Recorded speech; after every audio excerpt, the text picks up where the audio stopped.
with it or what? Something like that. Oh, you're working today? Yeah. Holiday yesterday?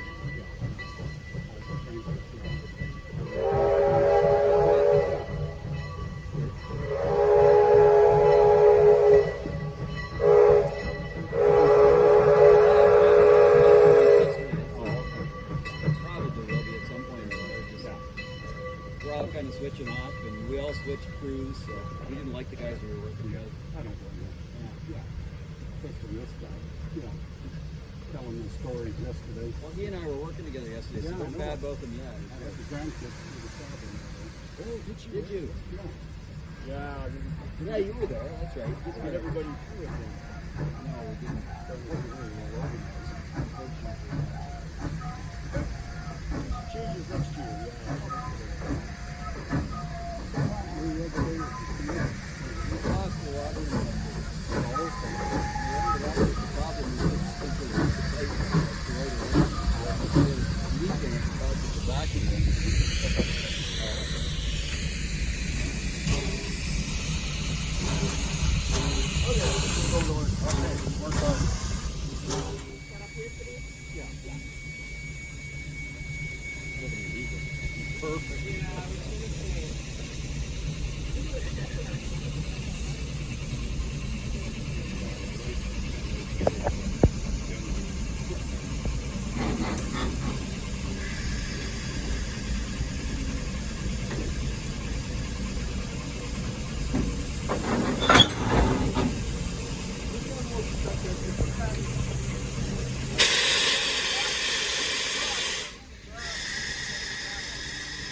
you're gonna see a stop signal. It looks like that. Practice with me, guys. Come on, moms and kids. That's a stop signal, very important. And they'll also do it when we go to take the locomotive off the turntable, we're gonna have to have a go-ahead signal. That's that one. Okay? So we'll practice that a little bit. But you'll do a stop signal here. Because you watch, the turntable, believe it or not, is gonna tip when he's in the perfect center. It's gonna it'll be sitting on a balance.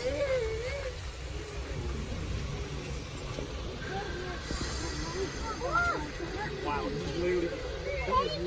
is literally the perfect size. They cannot get a larger locomotive. Backing up. There, that's a stop signal. That'll do.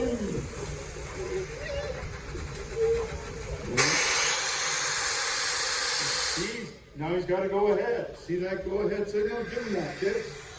Help him up. There you go. Oh, he's going to go just a little bit.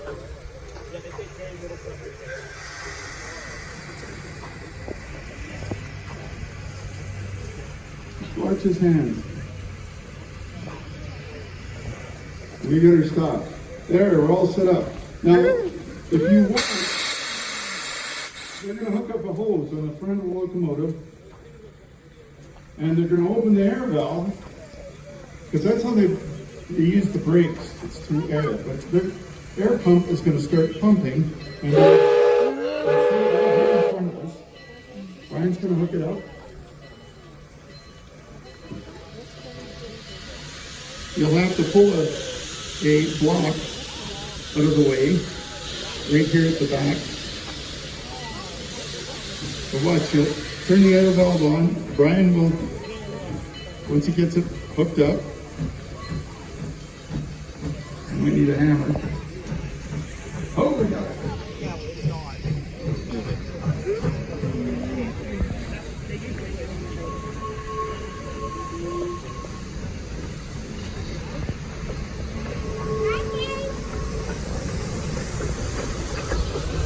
Sometimes this gets really tough because there's a rubber hose in between the two couplings there so they don't leak. And when they're tight like that, they can be really difficult, especially in cold weather, to get them to join properly. Pardon me. Anyway, while they're working away there, the locomotive you see in front of you is actually an 060. It's a switcher engine, and it was built during World War II. It was made for a purpose, and the two engines are made to an identical pattern, but they were made by two different companies. The locomotive just passed us, the 2024, was built by Lima in the United States, and this one was built by Alco, also in the United States.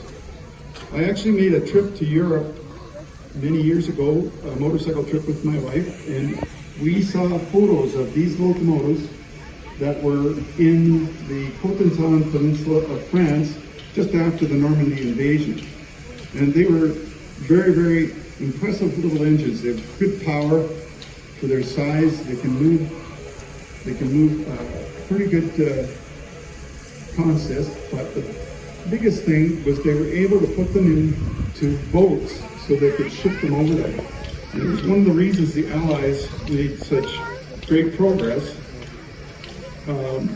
following the invasion of Normandy in World War II. It was really something to actually see the photos of these engines at work.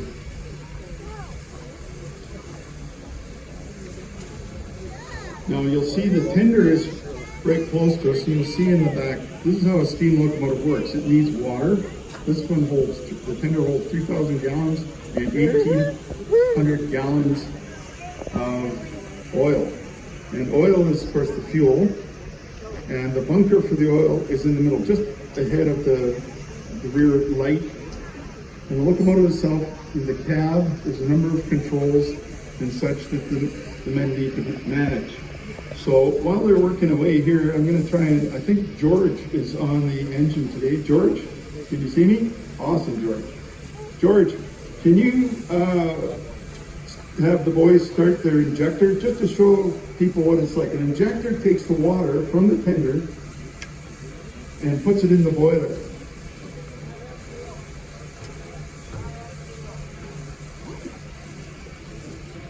Looks like they're getting busy again. Anyway, there's a number of things that the men control in there to keep the locomotive operational.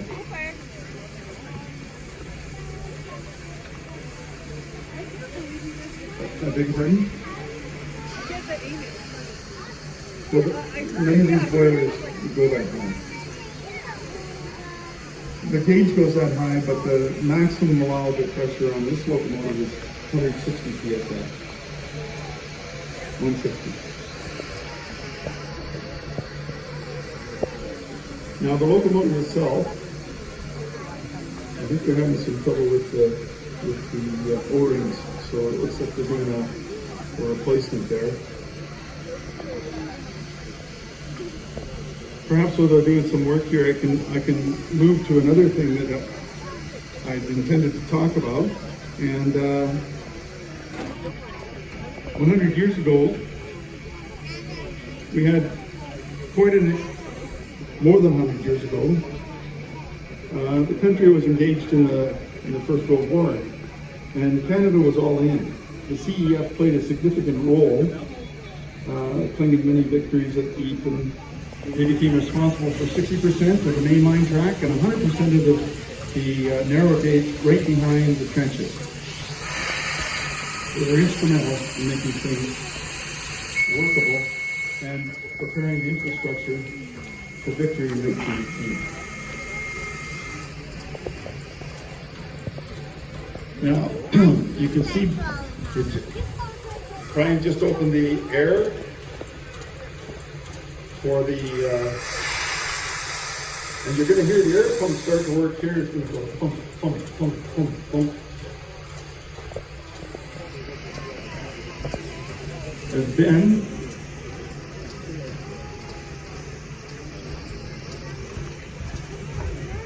tries to get things working on the air motor.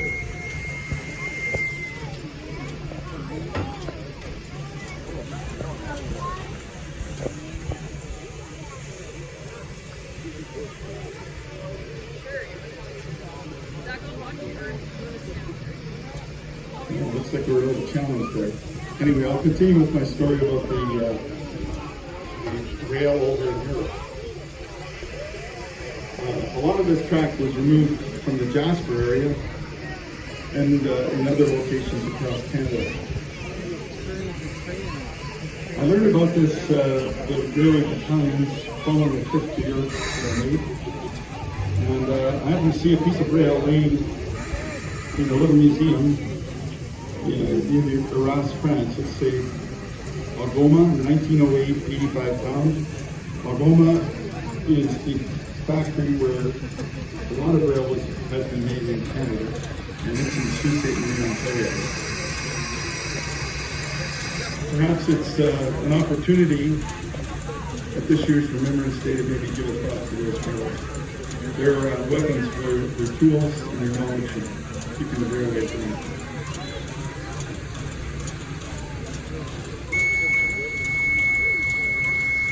Now this afternoon, we're going to have a water tower demonstration. And while we're turning here, water tower at 3 p.m. Now, we have a good side view of the locomotive now. You can see the headlight, smokestack. The first dome on top there is called the sand dome. The next dome is where you can see the whistle, and that's actually your steam dome. That's where the throttle is. And you have another sand dome, because these are switching engines, they went through a lot of sand. Sand was used for adhesion on the wheel. Now George, can you ask your fireman just to crack the oil a little bit and we'll get a little bit of smoke coming out? And then we'll have them clear it up using the blower.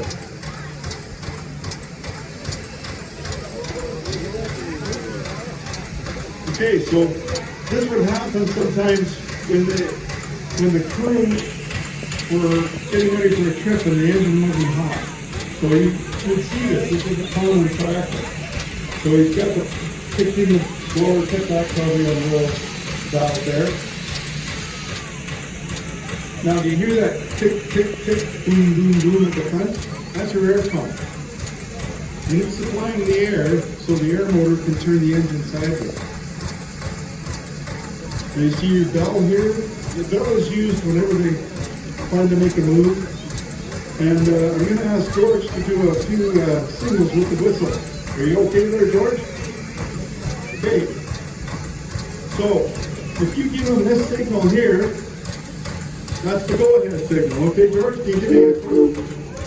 So 2 whistles. Okay, so kids, I want you to give George the backup signal, and he'll give you the signal back. Remember, it was like this. Give it to him. So that's 3, okay? All right, so next one. Moms, this is your job. The stop signal.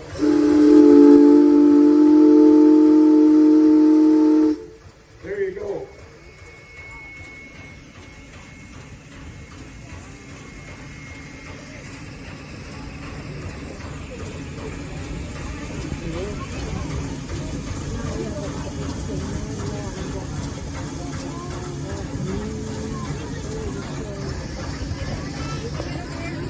The kids, we're coming up just about that time now where we're going to have to give George the come ahead signal. And I want everybody out of the way here. For safety reasons, this is important. Okay? Okay. You watch. Now, ladies and gentlemen, this is a big job to put on an event like this, and I'd be not doing a very good job if I didn't speak about the fellas in the cab. There's George, there's Brian there doing some work, there's Ben, put up your hand there, Ben. There's also a fellow named Leo, Tyler, who's the new engineer, and another fireman, and then we have a number of conductors. We have Ocean, where's Ocean? Right there. We have Rick, Rolf, Dawn, Chris, Martin, Rachel, Maggie, Simon, and Michael, and Nolan. So let's give them a big hand because they've done a great job here today.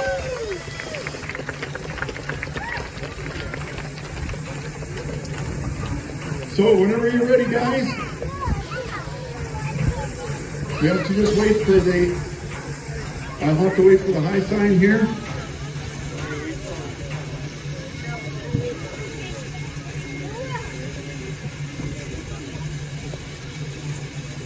This plate has to be brought into place first before he can proceed. When he does that, we'll be ready to give him a go-ahead signal. Okay, kids? Moms, you ready? I want everybody to do this, okay? The come-ahead signal's that one, but not until we're ready, okay? It's going to be like this.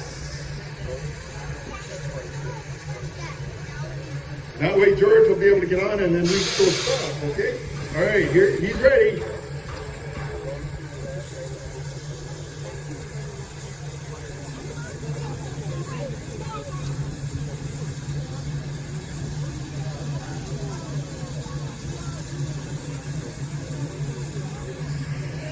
Ready?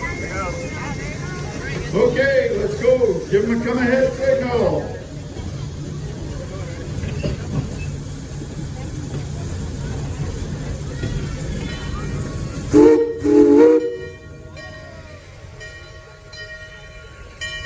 Hear the bell ringing? That's the time he's making a move. Keep making it. Give him a signal. Help him out.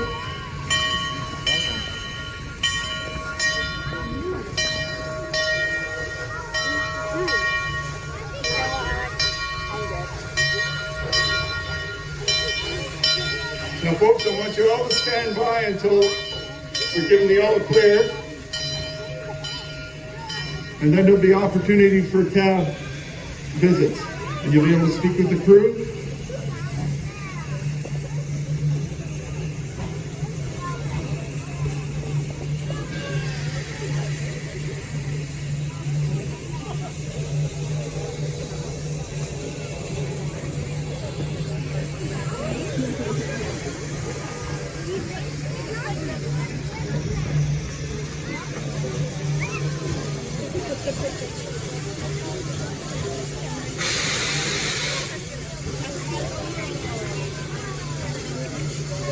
Thank you, folks. It's been a wonderful audience.